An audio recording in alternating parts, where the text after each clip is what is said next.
చూడండి, ఇది మహాకుంభమేళ త్రివేణి సంగమం ఘాట్. ఇది అలహాబాద్ కుంభమేళ. కుంభం అనగా కలశం, మేళ అంటే ఉత్సవం అని అర్థము. 6 సంవత్సరాలకి అర్ధ కుంభమేళ, 12 సంవత్సరాలకి పూర్ణ కుంభమేళ, 140 సంవత్సరాలకి మహాకుంభమేళ. అంటే 12 మహాకుంభమేళాల తర్వాత వచ్చేదే ఈ మహాకుంభమేళ. ఈ మహాకుంభమేళ మన ఉత్తరప్రదేశ్ అలహాబాద్, అది ఇప్పుడు ప్రయాగరాజ్ అంటారు. ప్రయాగరాజ్ వద్ద ఇది గంగా, యమున, సరస్వతి నదుల సంగమం. ఇదే ఈ మహాకుంభమేళ జరిగే అద్భుతమైన ప్రదేశం. అసలు కుంభమేళ అనేది ముఖ్యంగా 4 ప్రదేశాలు మాత్రమే ఎందుకు జరుగుతుంది మీకు తెలుసా? దేవదానంలో క్షీరసాగర మదనం చేయడం, మందర పర్వతం కవ్వంగా వాసుకుని సర్పాన్ని దాడుగా చేసుకుని క్షీర సముద్రాన్ని చిరిగితే దాని నుండి మనకి కామధేనువు, కల్పవృక్షం, ఇంకా ఎన్నో అద్భుతమైన వస్తువులు వచ్చాయి. వాటిలో విషం కూడా వస్తే ఆ గరళకంఠుడు మహాశివుడు ఆ విషయాన్ని తాగాడు.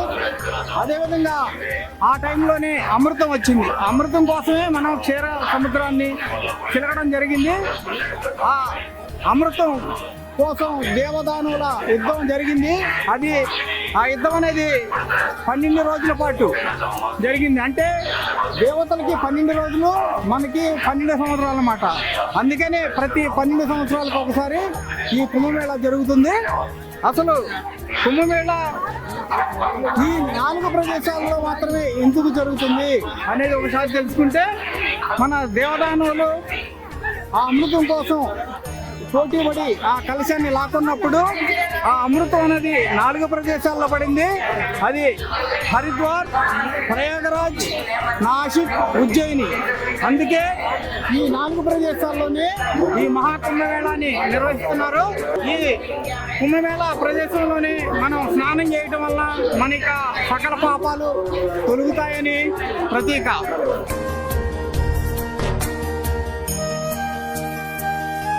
మన చిన్నప్పుడు కూడా చదువుకున్నాం, త్రివేణి సంగమ పవిత్ర భూమి, 4 వేదములు పుట్టిన భూమి, గీతామృతము పంచన భూమి, పంచశీల బోధించిన భూమి.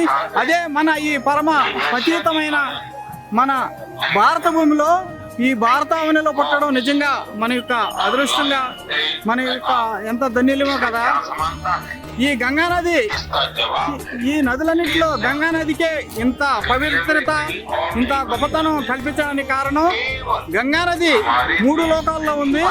గంగానది స్వర్గలోకంలో మందాకిని గాను, భూలోకంలో మనం గంగగా పిలుచుకుంటున్నాం, పాతాళ లోకంలో భోగావతి గాను పిలువబడే, అదే అందుకనే దీన్ని తిరుపతిగా పిలుస్తారు.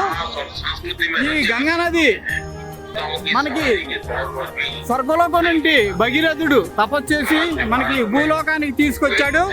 ఆ భగీరథే గోముఖలో పుట్టి గంగోత్రిలో భాగీరథిగా పిలువబడి, తర్వాత దేవప్రయాగలో అలకనందతో కలిసి ఈ గంగానదిగా ఏర్పడింది.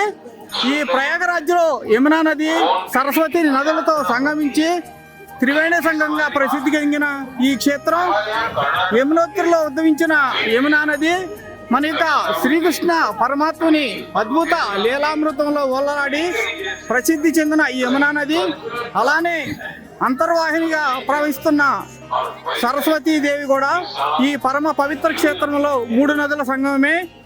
ఈ మనల్ని పునీతులు చేసే ఈ ప్రయాగరాజ్ యొక్క సంగమం, ఈ ప్రయాగరాజ్ ప్రపంచం మొత్తంలో కూడా ఎక్కడ జరగనటువంటి 60 కోట్ల మంది పైగా యొక్క మహాభక్తులు ఈ క్షేత్రానికి ఇచ్చేసి ఒక ఇంత గొప్ప సంగమ క్షేత్రం అయింది ఇది. అంతేకాకుండా ప్రపంచం మొత్తం కూడా ఈ కలియుగాంతం అంతమైనా కూడా కాశీ ఒకటి, ఈ ఈ 2 క్షేత్రాలు మాత్రం మనం ఎప్పుడు కూడా అంతం కావు అనే మన యొక్క హిందూ ధర్మం విశ్వసిస్తుంది. అంత పవిత్రమైన ఈ క్షేత్రాన్ని సందర్శించడం నిజంగా మన యొక్క పూర్వజన సుకృతంగానే భావించాలి. దేవతలు, మహర్షులు, మునులు మనకు అందించిన ఈ మహోన్నతమైన వైదిక సంస్కృతి సాంప్రదాయాలు మనందరం కూడా ముందుకు తీసుకువెళ్ళాలని ప్రతి ఒక్కరిని కూడా కోరుకుంటున్నాం. అందరిని కూడా కోరుకుంటూ మీ పిన్నిమని వెంకట కోటేశ్వరరావు. మన యొక్క సనాతన ధర్మం వర్ధిల్లాలి. జై ప్రయాగరాజ్, గంగా యమున సరస్వతి నదీమ తల్లుల ఆ యొక్క ఆశీస్సులు మన దేశం మొత్తం ఉండి మన దేశం అంతా సుభిక్షంగా ఉండాలని కోరుకుంటూ జై హింద్, జై భారత్. ఈ ఉత్తర భారతదేశంలో శివరాత్రికి ఇది ఒక కావడి. మనకి శివరాత్రికి మనం ప్రభలు ఎలా కడతామో అట్లాగూ వీళ్ళు ఉత్తర భారతదేశం వాళ్ళు ఇప్పుడు వాళ్ళ దగ్గరలో ఉన్న గంగానది నుంచి నీళ్లు తీసుకొచ్చి వాళ్ళ గ్రామంలో శివాలయాలు లేకపోతే వాళ్ళ టెంపుల్కి ఇలా ఆ కావడిలో నీళ్లు తీసుకెళ్తున్నారు చూడండి. ఆ 2 కుండల్లో ఆ నీళ్లు తీసుకెళ్ళి వాళ్ళ యొక్క గ్రామంలో ఆ శివుడికి అభిషేకం చేయటం అలా జరుగుతూ ఉంటుంది అనమాట. ఆ వెళ్ళే వాళ్ళకి ఇప్పుడు మన గిరి ప్రదక్షిణ అప్పుడు ఇట్లా వాళ్ళకి ఆహారం, వాటరు, ఇగో ఇది పాలు ఇస్తున్నారు. పాలు, వాటర్ ప్యాకెట్స్, స్వీట్స్ అనమాట. ఇది పేడ అంటారు. ఇది పేట. ఈ ఆగ్రా ఈ ఏరియాలో, ఉత్తరప్రదేశ్ ఏరియాలో స్పెషల్ ఇవి పెడతా ఉంటారు అనమాట. రోడ్లు అంటే అట్లా వెళ్ళే భక్తులకి.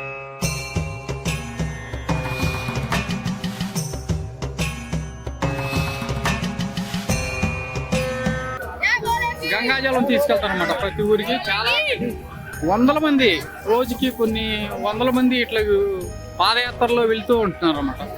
ప్రతి గ్రామం నుంచి కూడా ఇట్లా మొక్కుకుంటారన్నమాట. మన శివరాత్రికి ప్రభలు ఎట్లా తీసుకెళ్తామో అట్లా వాళ్ళ దగ్గరలో ఉన్న గంగానది ప్రాంతానికి వెళ్ళి అక్కడ గంగానదిలో జలాన్ని తీసుకెళ్ళి ఇట్లా ఈ కావడిని ఇది ఎవరిని ముట్టుకొని అన్నమాట. 800 కిలోమీటర్ల దూరంలో నడుస్తున్నారు కానీ దాన్ని రెండో వాళ్ళతోటి వాళ్ళ చేతులతో ఎవరిని ముట్టుకొనివ్వట్లేదు ఆ కావడిని. అదొక ముక్క అన్నమాట వీళ్ళకి. నార్త్ ఇండియాలో బాగా మంచి డెకరేషన్ చేస్తూ ఉన్నారన్నమాట. ఇది ప్రభల్లాగా కావడి. వీళ్ళు లేడీస్ కూడా వెళ్తున్నారన్నమాట. ఇట్లా మగవాళ్ళు, ఆడవాళ్ళు కూడా. బోలే బాబాకి.